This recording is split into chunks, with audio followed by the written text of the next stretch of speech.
Bonjour à toutes, bonjour à tous, bienvenue dans votre journal télévisé du mardi 13 juin. Les titres ce soir.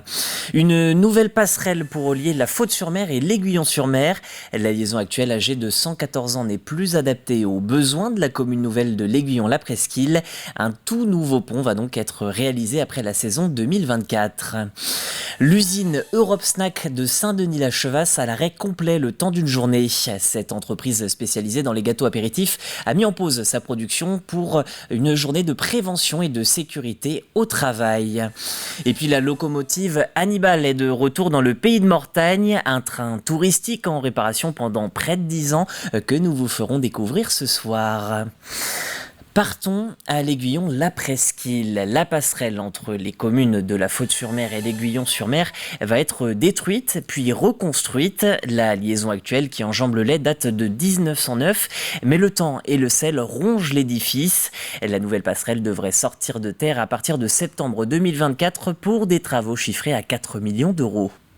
Une nouvelle passerelle qui alliera à la fois les usages anciens, c'est-à-dire le passage vélo, le passage des piétons, la pêche au carrelet, mais sur un pont qui sera une œuvre d'art. Des systèmes seront là pour éviter justement l'érosion et en tout cas pour la contenir, ce qui n'existait pas évidemment à l'époque où on était sur le béton Eiffel. Le béton était poreux, ce qui a fait que le sel est rentré sur l'armement. Ça a détruit complètement la structure, ce qui ne pourra pas se passer compte tenu des traitements et des atouts qu'on a sur les nouvelles technologies et qui permettra justement un entretien, ce qu'on avait envisagé d'ailleurs puisqu'on récupère le fonctionnement de ce petit pont, nous, collectivités.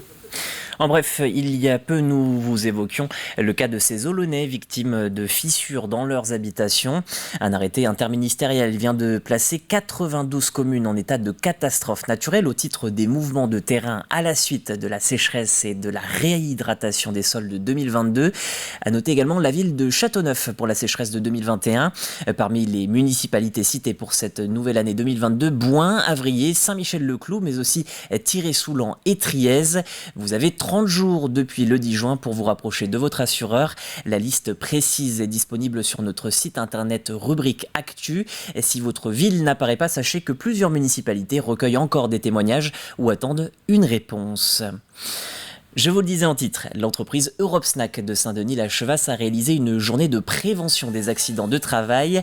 Son nom, le Safety Day, c'est la seconde édition de cet événement créé pour rendre les salariés plus vigilants. Colline Davy a assisté à cette journée spéciale.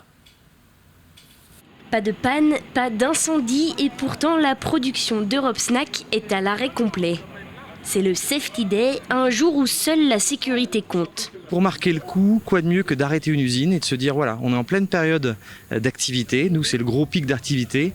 Si on veut montrer que c'est vraiment une priorité, on arrête l'usine. Donc on arrête l'usine, on fait une journée off et avec les salariés on va parler sécurité mais de façon très ludique. On va aborder des thèmes qui sont des thèmes lourds, la sécurité, mais de façon très ludique. Vous avez vu les petits kartings, il y a d'autres jeux un peu partout et on trouve que le message passe nettement mieux quand c'est ludique. Port de charge, stress et prévention routière sont autant de thèmes abordés de manière ludique, ce qui n'est pas sans prise de conscience.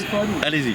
Je sentais que j'écoutais moins la personne qui me parlait à côté, donc j'étais pas très attentive. Ça permet de pointer là où on peut corriger les choses rapidement et faire améliorer les choses. Prendre bien conscience des choses en fait, qu'on peut avoir tendance à oublier. Probablement que des personnes auront été sensibilisées, probablement que des personnes utiliseront moins leur téléphone au volant et probablement que ça va contribuer à peut-être limiter le nombre d'accidents graves. Cette journée est organisée pour la deuxième fois. La prévention a déjà fait ses preuves avec un nombre d'accidents divisé par 2 entre 2021 et 2022. L'objectif, c'est 0 accident en 2025, mais le travail est loin d'être achevé. Le premier effet, c'est que tout le monde parle sécurité et tout le monde a des exemples concrets. Et après, on le voit dans les semaines qui suivent, dans l'usine, ils nous disent t'as vu, maintenant je fais comme ça, parce qu'il y a le monsieur, là, lors de la journée de sécurité, il m'a dit qu'il fallait faire comme ça. C'est super, mais il en reste encore. C'est pas toujours évident. Après, je pense que les gens commencent à voir peut-être plus au niveau de leurs collègues quand même à dire, faire attention. Après, pour soi-même, on l'applique encore pas assez, je pense. Pour poursuivre cette dynamique, un 3e Safety Day est déjà prévu. Ce sera l'an prochain et cette fois, tous les salariés du groupe seront réunis.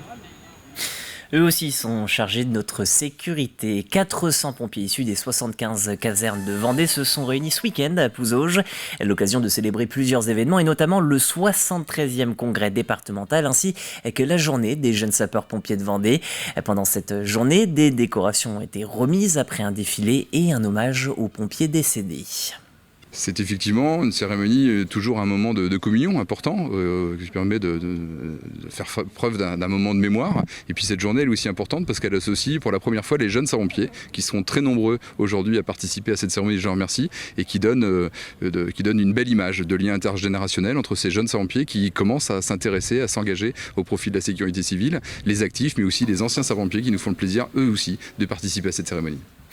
Et on ouvre à présent une page jeunesse avec tout d'abord cette exposition nommée « Découvre l'effet waouh grâce à la photographie ». Ça se passe dans le pays de Saint-Gilles-Croix-de-Vie avec l'entremise du ministère de la Culture et de la DRAC. Le but est de rendre l'art accessible au public scolaire grâce au CLEA, le contrat local d'éducation artistique. Et l'initiative a rassemblé plus de 200 enfants qui ont également travaillé à la création de cartes postales sur le thème de l'eau. Donc on avait deux artistes qui étaient présents sur le territoire pendant plusieurs mois et qui ont accompagné les enfants depuis les repérages jusqu'à la prise de vue, la photographie, la réalisation de ces cartes postales, la rédaction également des textes qui vont avec. Toutes ces étapes de création ont été accompagnées par 2 artistes en résidence qui ont arpenté le territoire, les 14 communes de notre agglomération. Des cartes postales et des photographies à Saint-Gilles-Croix-de-Vie, de la peinture et du graffiti à Châteauneuf. Là-bas, le CMJ local a été chargé de repeindre 2 transformateurs électriques. Une fresque a donc été créée pour rendre les 2 bâtiments plus discrets. Les membres du conseil municipal des jeunes ont pu compter sur l'aide du graffeur Julien Trichet de Venanceau. Ça permet de rendre un peu Châteauneuf un peu plus beau. Parce que comme ça, par exemple, là où il y a l'école, c'est plus enfantin, donc c'est vraiment un peu plus heureux. Et ici, c'est mieux parce que vu qu'ici on est dans la campagne, vu qu'il y a des cigognes, c'est assez représentatif de notre commune. Patrimoine, elle ne sifflait plus depuis 2014. La locomotive Hannibal de retour sur les voies ferrées du Pays de Mortagne. L'association Chemin de Fer de la Vendée a mené de longs travaux pour remettre ce train en état. Créée à l'origine en 1945, cette locomotive, issue d'une série de 29 modèles, a fortement intéressé la Fondation du Patrimoine qui s'est associée au projet. Retour sur cette rénovation avec Diane Delangle. Le traditionnel coup de sifflet avant de partir, ce qu'on appelle notre accélérateur, on pousse et la machine roulera.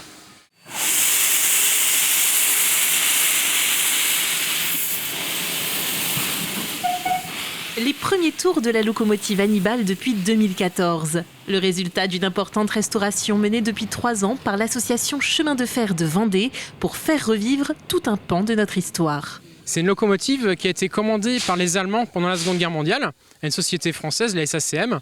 Donc c'est une locomotive sur plan allemand pour les Allemands. Sauf que la SACM a mis aucune bonne volonté à les livrer. Et elles ont été finies de fabriquer qu'après la Seconde Guerre mondiale. Donc entre 1945 et 1948. Et en 2000, le CFV a racheté la locomotive. Présent à cette inauguration, la Fondation du Patrimoine qui a contribué à l'opération, un sauvetage atypique pour l'organisme plus habitué au patrimoine bâti.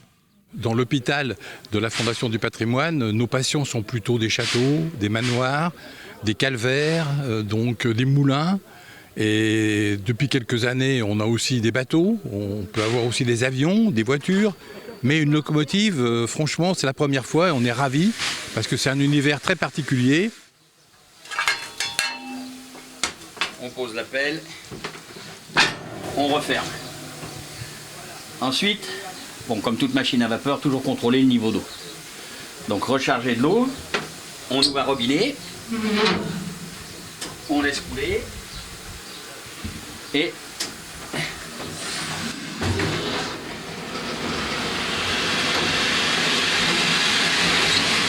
ça marche à l'œil, l'oreille, le nez, ce qu'on ressent, les vibrations, et c'est tout ce qu'on a qui nous indique que tout va bien.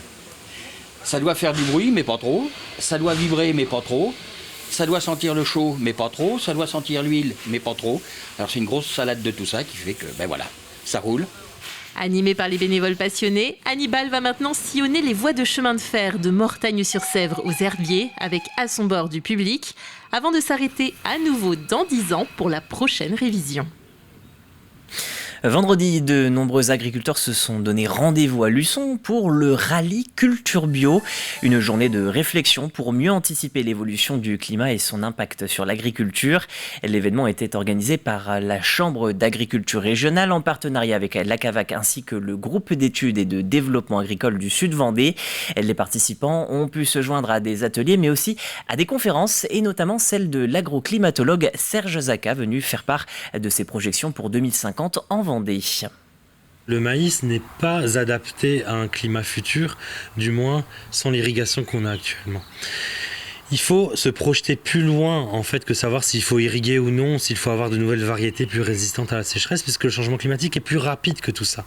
Il faut par exemple investir dans de nouvelles filières agricoles. On aura par exemple du potentiel pour le sorgho, bien sûr c'est très progressif.